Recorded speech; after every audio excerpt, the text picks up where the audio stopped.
الكريم أما بعد سب سے پہلے میں اپنے آنے والے تمام مہمانان کرام جو صبح سے ہمارے عزیز طلباء کے پروگرامات کو سماعت فرما رہے ہیں، پوری بیدار مغزی عظیم ادارے کے ساتھ اس ادارے سے وابستگی اور تعلق کا اظہار فرما رہے ہیں، میں آپ حضرات کے عمل پر مبارکباد پیش کرتا ہوں۔ آپ حضرات نے ہمارے عزیز طلباء کی جو حوصلہ افزائی فرمائی، ان کے پروگراموں کو سماعت کر کے اور ان کے حوصلوں کو بڑھایا، اللہ آپ حضرات کی تمام ذمہ داری کے کارناموں کو قبول فرمائے۔ حاضرین گرامی، آج ہم جشن یوم جمہوریہ منا رہے ہیں۔ ہمارے اس ادارے کے اندر جشن یوم جمہوریہ کے منانے کا ایک خاص مقصد کہ طلباء کے اندر ایک بیداری پیدا کی جائے اور درسی نظام سے ہٹ کر کے اور جو چیزوں کی جن کے جاننے کی ضرورت یا جن کے مذاکرے کی ضرورت ہمیں ہوتی ہے، ان تمام چیزوں کو اپنی زندگی کا اٹوٹ حصہ بنایا جائے۔ ان تمام چیزوں کے تعلق سے بچوں کو پروگرام دیا گیا۔ آپ حضرات نے سنا، چھوٹے چھوٹے بچے، بڑے بڑے بچے، ہر جماعت اور ہر شعبے سے تعلق رکھنے والے طلباء کا آپ حضرات نے پروگرام سماعت کیا۔ ان حضرات کی تیاری میں طلباء کو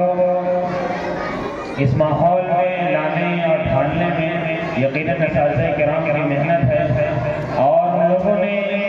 صبح و شام اور رات و دن کی محنت اور جفاکشی سے ہمارے ان بچوں کو تیار کیا ہے۔ یقیناً ہمارے اساتذہ کرام مبارک کے قابل ہیں، مبارکبادی کے مستحق ہیں جنہوں نے ان بچوں کو اتنے اچھے اور منظم نظام میں ڈھالا۔ حاضرین گرامی، آج ہم جو یوم جمہوریہ کا پروگرام منعقد کر رہے ہیں یا جو جشن یوم جمہوریہ منا رہے ہیں، یہ کیا چیز ہے، اس کی ضرورت ہمیں کیوں پڑی، ہم نے کیوں جشن یوم جمہوریہ کو منانے کا فیصلہ کیا؟ میرے دوستوں اور بزرگوں، اگر ہم اپنے ملک کے آزادی کے حالات کو دیکھیں اور ملک کی آزادی سے قبل کے ماحول کو دیکھیں تو یقیناً اس وقت سے لے کر کے اور آج تک ہمارا ملک ایک ایسا ملک تھا جو مختلف رنگ و نسل، مختلف زبان اور مختلف طور طریقے رہنے والے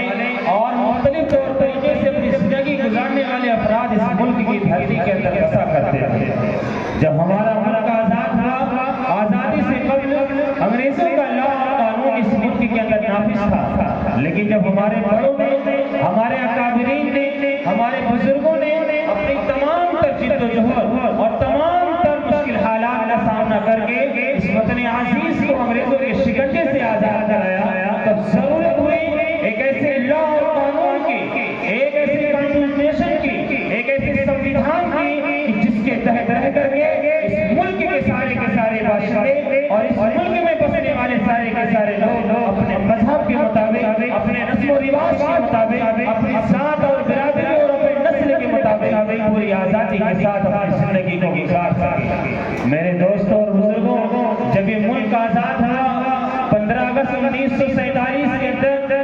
تو 1949 کے اندر اس لا کو نافذ کیا گیا۔ پونے 3 سال کی انتھک جد و جہد اور محنت اور کوشش سے اس قانون کو تیار کیا گیا۔ یقیناً اس وقت جس وقت یہ قانون تیار کیا گیا تھا، ہمارے بہت سے اکابرین کو اعتراض تھا، بہت سے لوگوں کو اعتراض تھا کہ آج اس قانون کے اندر جو چیزیں شامل کی گئی ہیں کل کو ہمارے لیے بہت نقصان دہ ثابت ہو سکتی ہیں، لیکن قربان جائیے ہمارے اکابرین کی بصیرت پر، خصوصاً حضرت مولانا مفتی کفایت اللہ صاحب رحمۃ اللہ علیہ، حضرت مولانا حفظ الرحمان سبحانی علیہ رحمہ، امیر الہند حضرت مولانا ابوالکلام آزاد علیہ رحمہ، یہ حضرات اس وقت کے بابصیرت افراد تھے جنہوں نے اس ملک کے لیے اپنے سب کچھ قربان کر دیا تھا، اور وہ تاریخی خطبہ جو آپ نے جامع مسجد کی چوکھٹ پر دیا تھا کہ اے ہندوستانی مسلمانوں،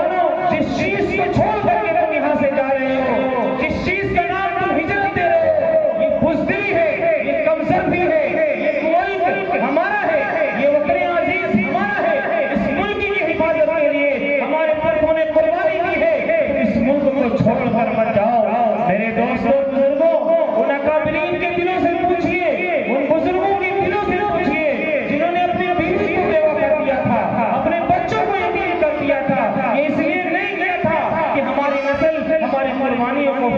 کر جائے گی. اس لیے نہیں کیا تھا کہ ہماری آنے والی اولاد یہ بھول جائے گی اس وطن عزیز کی قربانی کے لیے انہوں نے اتنی بڑی محنتیں اور جد و جہد کی ہیں. میرے دوستوں اور بزرگوں، ہم جس معاشرے اور سماج کے اندر رہتے ہیں، اگر آدمی اپنا حق جتانا نہ چاہے، اگر آدمی کو اپنا حق بتانا نہ آئے، تو ایک دن آتا ہے کہ اسے اس کا حق چھین لیا جاتا ہے. ہم اس معاشرے اور سماج کے اندر رہتے ہیں، ہم زمین و جائیداد کے ماحول میں رہتے ہیں. کوئی زمین ہماری پرکھوں کی پڑی ہوئی ہے، لیکن ہمارے پاس کوئی نالج اور جانکاری نہیں ہے. اگر ہم ان لوگوں کو نہ بتلائیں کہ زمین ہمارا حصہ ہے، یہ ہمارے پرکھوں کا حصہ ہے، اور ہماری نگاہوں کے سامنے دوسرا بندہ اس زمین کو اپنے نام ریزرو کر لیتا ہے. یہی حالات آج ملک کے سمویدھان پر آ چکی ہے. یہی پوزیشن، یہی استھتی آج اس ملک کے اس کانسٹیٹیوشن اور اس بھارت کے سمویدھان پر آ پڑی ہے کہ آج ہندوستانی مسلمان اس ملک کے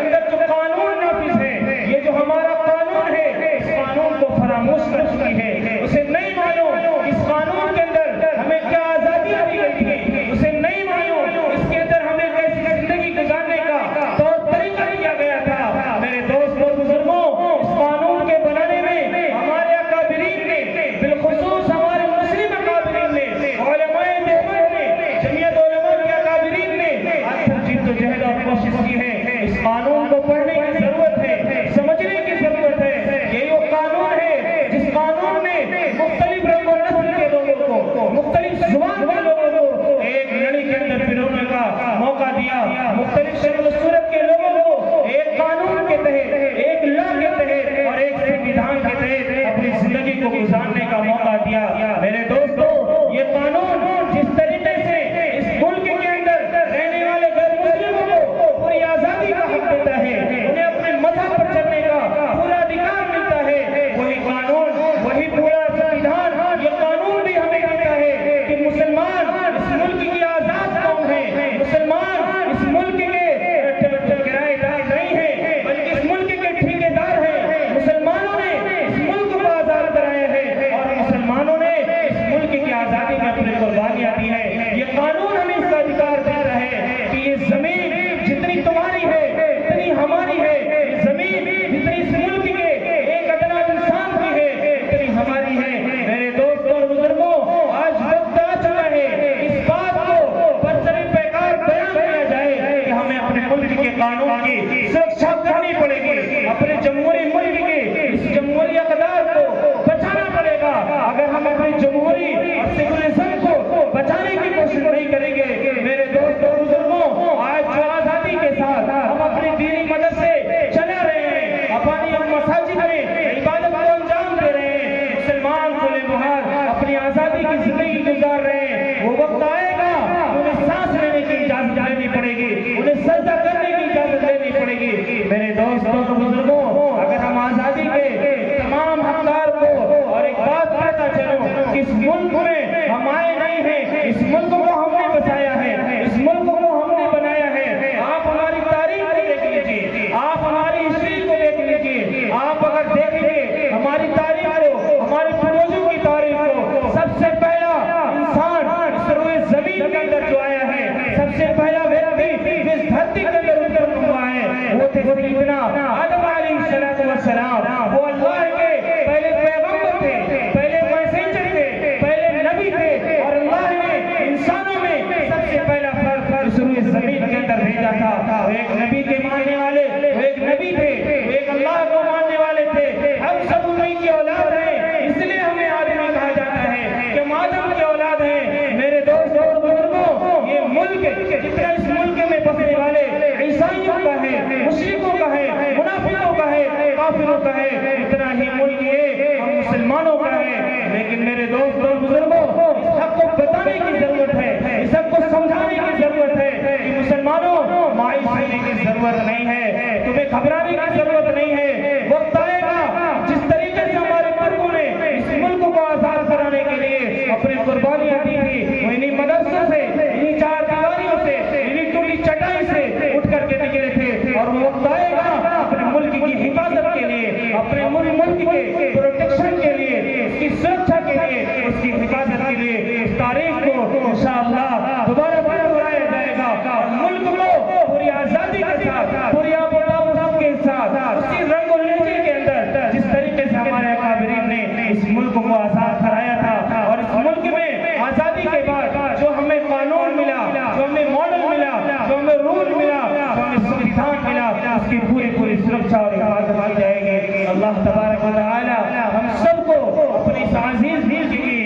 کی توفیق عطا فرمائے. ہم سب کو اس پورے ملک کے اندر امن و امان کے قیام کے لیے کھڑے ہونے کی توفیق عطا فرمائے. اللہ تعالیٰ ہم سب کو آج کے اس عظیم الشان اجلاس سے اور جشن یوم جمہوریہ کی تقریب سے پورے عالم کے مسلمانوں کے اندر اور بالخصوص ہندوستان کے رہنے والے تمام انسانوں کے اندر چاہے وہ کسی دھرم اور مذہب کے ساتھ تعلق رکھتے ہوں, انسانیت کی بنیاد پر رحمت للعالمین صلی اللہ علیہ وسلم کا امتی ہونے کے نام پر خیر خواہی, امن شانتی اور پیار محبت کے ساتھ زندگی گزارنے کا اللہ ہم سب کو موقع عنایت فرمائے.